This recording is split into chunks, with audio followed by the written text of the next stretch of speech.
You're watching Mirror 7 News. Stay informed, stay ahead for more news.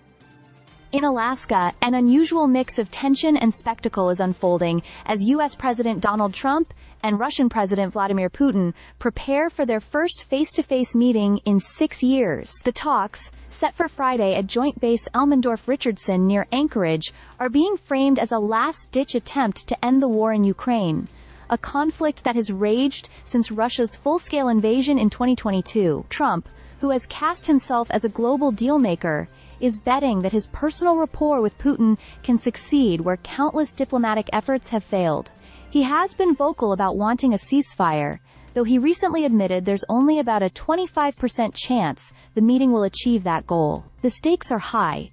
His administration had set a deadline for Russia to halt its offensive or face sweeping new sanctions. That countdown quietly paused once news of the summit broke, giving both sides more breathing room. Ukraine's President Volodymyr Zelensky has been left out of the room, and he's not hiding his frustration. He warns that any agreement struck without Kyiv's input would be meaningless and potentially dangerous, especially if it involves territorial concessions. His alarm grew when Trump mused about possible land swaps as part of a peace plan. For Zelensky, ceding the Donbass or other occupied territories would not end the war, but invite future attacks. In Anchorage, the buildup is less visible than one might expect for such a high-stakes encounter. Tourists roam the summer wilderness, while international media stake out positions. Security is tight, with the entire meeting confined to the military base and scheduled for only a few hours. That brevity, coupled with the guarded tone from both sides,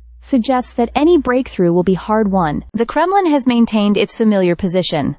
Russia will only end the war if it gains full control of Donetsk, Luhansk, Kherson, and Zaporizhia, along with assurances that Ukraine will demilitarize and never join NATO. Washington, meanwhile, is walking a fine line between threats of severe consequences and hints that Trump may simply listen rather than push aggressively. Alaska itself offers an ironic backdrop. Once part of Russia, it was sold to the U.S. in 1867 for $7.2 million.